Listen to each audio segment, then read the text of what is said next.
David Jacoby. We are Jalen and Jacoby. What is it that we do? We get the people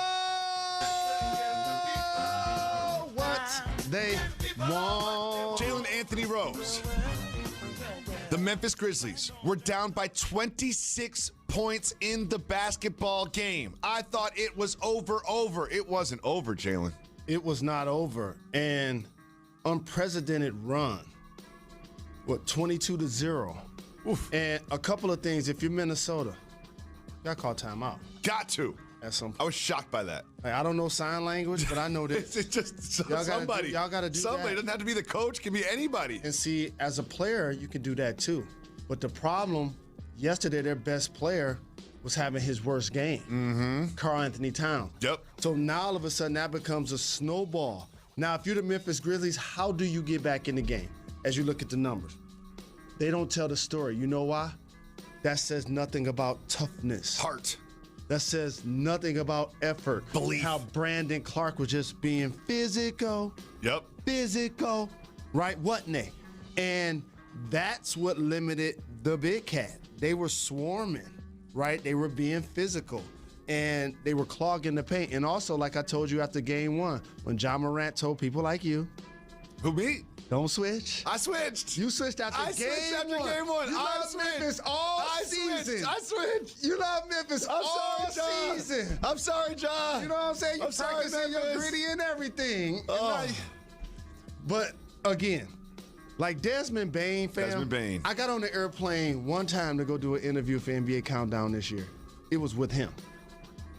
And the reason why I did it is because it fascinated me that they were the number 2 seed in the Western Conference without Dylan Brooks. So I'm like, I need to go deeper to the box score. And I'm like, who's that dude that's built like a fire hydrant? little strong, little no Ivan neck. Putski looking. You know what I'm saying? Right? And so I'm like, he making a high percentage of his threes. He's a lockdown defender. He was holding it down. Yes, he was. And that escape dribble, the pump fake, that's his move. And so now Brooks comes back. They build the depth out. How about Tyus Jones? Yeah, people are going to talk about him leading the league in assist-to-turnover ratio. But the quality minutes they could play as a 3-guard lineup was crucial. And Clark. That was crucial. And so I appreciated how they fought to get back in the game. It was effort. It was toughness. It was tenacity. It was them doing all of the things that don't necessarily show up in the box score. Yep. And I'm telling you, if you Memphis and you in the locker room last night, you saying, we punked them. They did. That's what you telling your team. You could feel it in the building when you're watching it. It came through the TV. The crowd was nervous. The team was nervous. You can feel it start to collapse for the Timberwolves, and I don't know how you bounce back from that. But, Jalen, one thing, I know a lot about you. You love lobster. Yes. You love family. You love Yes. faith. You love Yes. your school. Yes. And you hate falling down. Oh, yeah. That's one thing I've learned about you. You hate to fall over. Yeah. And John Fall Morant over. last night was hitting the ground again and again and again. So let me talk to people about being an athlete. There's an art to falling. First off, you got to protect like your inflection point. So if you know you're gonna fall, like Devin Booker's injury was him trying to avoid running into Chris Paul. Yep. And he landed awkwardly. For Ja, longevity with his game ain't gonna be on that floor. And as people like Allen Iverson and Dwayne Wade started to figure out a way to maneuver their bodies, because here's what they're doing that I never was willing to do. You ready for this? Play defense? That too. You gotta attack with a reckless abandon and be willing to sacrifice your body also. That's what Ja's doing. You see what I'm That's saying? What Ja's doing. And that's how you find a way to doggone people. That's how you find a way to get in the crazy game-changing block on the backboard. Those plays happen as a residue of it. But as a player that's slightly built, the way he continues to attack, like look at Big Cat out at the 3. And now all of a sudden, Ja hitting the 3. And by the way, I didn't hear Patrick Beverly's name get mentioned. Oh, no, he had some key misses. Correct. And so that's what I love about basketball. And that's what I was telling you after game one. It seems like Anthony Edwards going to have 38 after every game. I know it do. I know it does. You know what I'm saying? But that's not how this works. I switched. I can't believe I switched. I'm sorry, Memphis. I'm sorry, John. I'm sorry. Taylor Jenkins. White guy named Jenkins. My coach of the year. I apologize. Got my vote. Moving on to the Western Conference, the Warriors came out to play Ye, and even though the Joker had a big game, did not matter because the Warriors are just too much for the Nuggets. It's giving me PTSD. PTSD is a great name. I know you didn't come up with it, but just claim you did. Who cares? Right? It's a great name. Thompson, Steph, Draymond. And the thing is, they're just getting better. I'm going to tell everybody why. Because Steph ain't starting yet. When he gets on the warm-up bike, it's over. He scored more points than he's played minutes. That's nuts. Okay? So when he start actually beginning the game with Klay Thompson, and Draymond Green has been terrific defensively. He sure has. But the thing that also Draymond does is initiate offense. Yep. Draymond Green is an offensive lineman. He's a bodyguard out there. Dribble handoff, screen, being physical, grabbing the board. Like, he does all of the intangible stuff. So then Steph and Klay can just be loud and thumpers. And that late layup by Poole, like, showed his athleticism. That's growth in his game. The reverse. Because you don't know if you should go try to dunk that or if you try to reverse it. Like, he put it in the front of the rim. Like his game has grown so much. Like, they're bringing Steph Curry off the bench. Off the bench. Do you realize? Say it again. Right. That they're bringing Steph Curry off the bench for my Michigan Wolverine brother Jordan Poole right now. The G League last year. Do you realize if they would have lost game one and he would have played bad, the kind of scrutiny Steve Kerr would have been under? Look at the other names on this list. Look at the other names on this list. Look at the other names. I'm so happy for him. And this now makes the West so very intriguing because as I think about the finals, and it happens in reverse, Jacoby, it's like the Bucks and the Suns made it. And at times last year, Giannis and CP got hurt. Now in reverse, Middleton and Booker, the second best players, are injured, right? So now you look at the West, you're like, okay, Golden State, Memphis, but Phoenix is still right there. So this is going to be a terrific race. It is time that we acknowledge one of your namesake. It's Jalen of the Week. Let's go.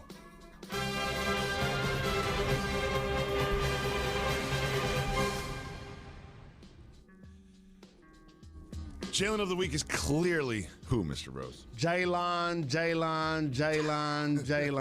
And I wanted it to be Brown because they're up 2-0. It ain't. Against the Celtics. But I look deeper in the box score. And is Jalen Brunson gonna have to the Utah Jazz out of the playoffs? Yes, he is. Yes, he is. Yes, he is. So Jalen Brunson's taking down the entire franchise. So let me get this correct now. Mm-hmm. He had 22 points in the paint. That's the most in his career. Mm-hmm.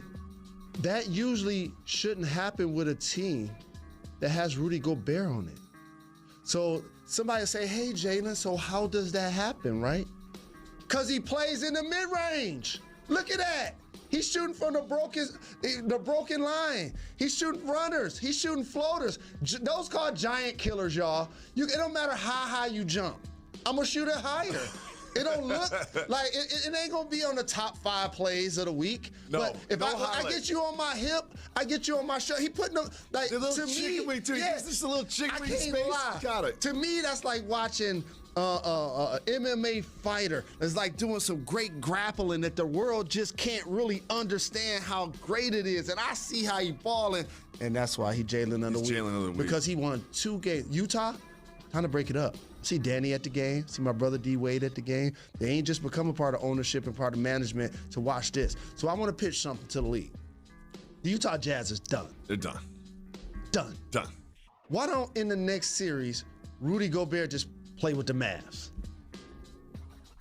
You have Rudy Gobert going to the Mavs? Wouldn't that be nice? You said it before. Wouldn't that be nice? You said it before. Jalen, say it to a microphone. You said it before. Swap a couple of bigs. Say it to a microphone. Swap a couple of bigs. Jalen Rose says that Rudy Gobert might be a nice running mate for Luka in the next round. It'll be a nice landing spot. Warriors Mavs would be very interesting in the next round if Mr. Doncic can't get back, but this series is not over. Shout out to Jason Kidd doing an excellent job. And also, they won 2 games without Luka. Listen, Kleber. I joke a lot about I joke a lot. I joke a lot about Bertans. Davis Bertans has not exactly been lighting the league on fire since he signed that contract. However, last night he showed up. He did show up, and catch and shoot, no hesitation. That's what they're going to need for him. But if you notice, but here's what I want everybody to notice. Maxey. Drive, kick. Yep. You see Finney Smith getting to the broken area of the lane, kicking it out. You see Jalen Brunson getting to the paint, kicking it out, collapsing the defense. That's what Utah used to do. That's what Utah used to do. Bogdanovich and Jordan Clarkson and Ingles. And Mitchell did score over 30, but I can't front. Jalen Brunson playing Donovan Mitchell to a standstill? No, he's outplaying Donovan Mitchell. Okay. He's outplaying Donovan Mitchell. That's how you become Jalen of the week. Tell me I'm wrong. Jalen of the week. Shout out to Jalen Brunson. A lot more to get to. Mr. Rose, Game 3, right across the river from us in Brooklyn. Barclays is going to be on fire, and the Nets need it. You live from Pier 17 here in the Seaport, New York City, and brought to you by Chase. Welcome back to Jalen Jacoby Jalen Anthony Rose. We have Game 3 between the Nets and the Celtics, and the story of the series has been Kevin Durant. He has not been able to get it going. He's turning the ball over. He doesn't look like himself. What is happening? Shout out to Grant Williams out there guarding KD. Shout out to Al Horford out there guarding KD. How about Jason Tatum has blocked 2 of Kevin Durant's jumpers in this series? It's crazy. How many times have we watched the easy money sniper shoot the basketball, in particular from mid-range, and it looked virtually unguardable, but definitely unblockable? Unblockable. Right? So why is that happening? Why is that unique precedent taking place? Why is that happening, Mr. Because Rose? the Boston Celtics are taking away the airspace. They're forcing him to play in the crowd. And if you notice, when he takes more than 2 dribbles, then they swarm, they reach, they steal. And think about the help defenders that I purposely didn't name yet. Jaylen Brown and the Defensive Player of the Year, Marcus Smart. Yep. Those are the people they have now patrolling Kevin Durant and slowing him down. It's not just the missed shots, it's the turnovers. And we were watching his turnovers, and you mentioned he dribbles twice and then they swipe. It's almost like it's a strategy. They're like, it's a strategy. He dribbles twice, then we swipe. And it's always someone else, not the primary defender. It's Tice or it's Smart or whoever else is around the ball. For example, my little brother Jamal Crawford, Jay Crossover, got one of the nastiest handles that this league has ever seen. He put that hesitation in his left hand, and you let him dribble it twice, you getting baked. That's the same thing with KD. I'll give you an opportunity to remember 2 different plays. The same shot he made against LeBron James in the NBA Finals. Walk-up 3. Correct. Think about the exercise of that play. The muscle memory. He always rock it and then pull it. Yep. When they see him rock it, they reaching. And that's why he's shooting 25% when he dribbled the ball twice and then shoot it. So it's important for him to either catch and shoot, either catch and shoot or grab and be decisive and make a move and go. But more importantly, the Boston Celtics are forcing the Nets to go against a set defense every time. So he ain't getting no easy ones. He ain't getting none in transition. And let's not ignore this. While we talking about Karl-Anthony Towns' bad game, and my thing about Karl-Anthony Towns' bad game is the low shot attempts. That's my problem with that. Yeah. Let's not act like Kyrie didn't just have 10. Oh, yeah. Let's not act like KD and Kyrie. Game 1, Kyrie was great. Game 1, Kyrie was feeding off the crowd, tearing it up, hitting big shots. I need that every night. Game 2, Kyrie? I need that every night. What happened in Game 2, Kyrie? I need that every night. And Game 3 is do or die for obvious reasons. And let me just say the elephant in the room. And, of course, I'd love to see my brother back out on the floor. I wish everybody the opportunity to return, in particular in the playoffs, because there's so many healthy players. Ben Simmons is not the answer to the Nets in this series. Oh, no. Period. No. And let me play 10 minutes, maybe. And I'm going to tell everybody the reason that no one says. Not only in Philadelphia did he tell them that he had some health issues, clearly, but also he said he had some mental issues that he needed to sort through. The last thing you want a player to be coming back from in almost a year to play basketball is when every inch matters. And they foul you the second you come on the court. Every inch matters. Every set play, every mistake, and also your flaws get exposed. And the one thing about the great things that Ben Simmons is going to bring to the table, his size, his physicality, his pace, ability to guard multiple positions, but he also has some basketball hurdles also, like not attempting shots outside of the paint, not being able to make free throws. So now all of a sudden that becomes the story on the floor versus trying to get KD going. Yep. Versus trying to get Kyrie going, Seth Curry going, Patty Mills going. Like, that's got to be the course of action. So it's going to be interesting to see how they play it. Suns, Pelicans, Mr. Rose, Brandon Ingram went off in game 2 to level the series at 1-1. And also, the way he plays with a pace and a poise, and he has the ability to mix up his game. If you notice, he getting it in all areas. So you see the catch and shoot. You saw the transition. You see Jay Crowder just get him into a mid-range, put him on his heels, and pull up. And so now all of a sudden, Willie Green can put the ball in his hands and let the dictate ultimately end up deciding how he moves offensively. C.J. McCollum has been a common influence since they added him. Valanciunas has been physical down low. Yep. A big body that's really giving Ayton problems. Like the size on the interior has really forced DeAndre Ayton not to have a signature game yet. And so it's going to be interesting to see with D-Book out. We know both Cams need to step up their level of play, and obviously Bridges needs to up his regular season stats. And CP3, I already know what I can rely on him, especially in the fourth quarter. But DeAndre Ayton has to have a signature game. This is where you show people like Trae Young did. Like Luka always does. You want the max? Earn the max right now, Mr. Ayton. Now, the way they push the pace in game 2 is something that the Suns are going to have to deal with. But Jalen, lurking on the bench in street clothes is a gentleman by the name of Zion Williamson. Is there any chance we see him this season in the postseason? Man, injuries have just, really affected the playoffs in both conferences. I could just name so many players not contributing. And get well soon, D-Book, and shout out to his father, Melvin Booker. But I'll say this. No. Don't bring Zion back.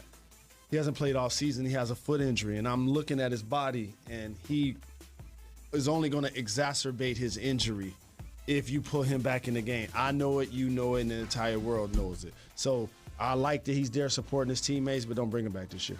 Now let's turn our attention to the surprisingly contested Bucks-Bulls matchup. Jalen, this one is level at 1-1, and Chris Middleton will no longer be a part of it. I was happy for DeMar DeRozan, hoping for a speedy recovery to Chris Middleton. So many injuries have affected this playoff. Hopefully he can return, but DeMar was terrific. The Bulls finally got a win against not only a quality opponent, but in a playoff game. They were fortunate, as you mentioned, that they lost Middleton, that the Bucks lost Middleton during that game. It was good to see Caruso fill up the box scores with points. He had 9 points, 10 assists. He had a couple of blocks, a couple of steals. He just played good defense. Zach LaVine had around 20, and Vucevic, had a double-double also. So it was a great win by the Bulls. But Giannis is going to make sure that this does not become a long series. Really? You're saying not even is this going to go 6 or 7? Giannis is going to make sure of it. I said this after game 1 against, Memphis and Minnesota. When a team wins, it's hard to ignore what you just saw, right? It's just human nature. But it's a series, and Giannis is going to be so very dominant in the next game. He's going to then put them back up 2-1, and I think they'll be in pole position to close this out. If they're focused in 5, but more likely without Middleton, it'll take 6, because I'm going to get the Bulls some respect. In your hometown, every day we recognize the fact that Brittany Griner, WNBA superstar, is still detained in Russia. 64 days is way too long. We are wishing her a speedy recovery to the United States. Our staff here at Jalen and Jacoby are going to make sure we acknowledge her daily. It's time for Soft Move or Boss Move.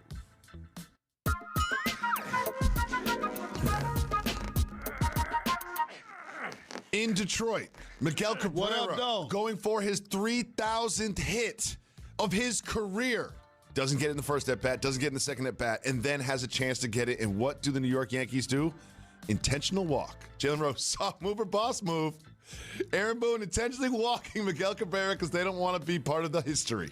That's a soft move. I love it. It's a boss move. Can I tell you why it's a soft move? I love it. But let me just tell you why it is.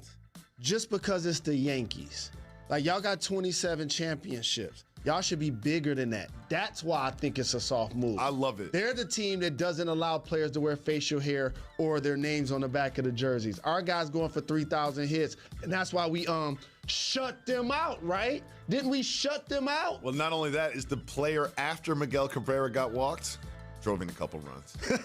And that's what you get. You know what? It's a soft move. That's a soft I just move. like Come it. on, I just like it. I just like the pettiness. I love the pettiness. Now, that's different. Just being like, I don't want to be a part of this video. Like, they're going to be running this video for the rest of time, and I don't want my uniform to be a part of it. Hey, George Steinbrenner rolling over in his grave. This should be beneath the Yankees. We will be back on Monday, as always, ESPN 2 at 4 p.m. Detroit, stand Enjoy the up. weekend. What up, though?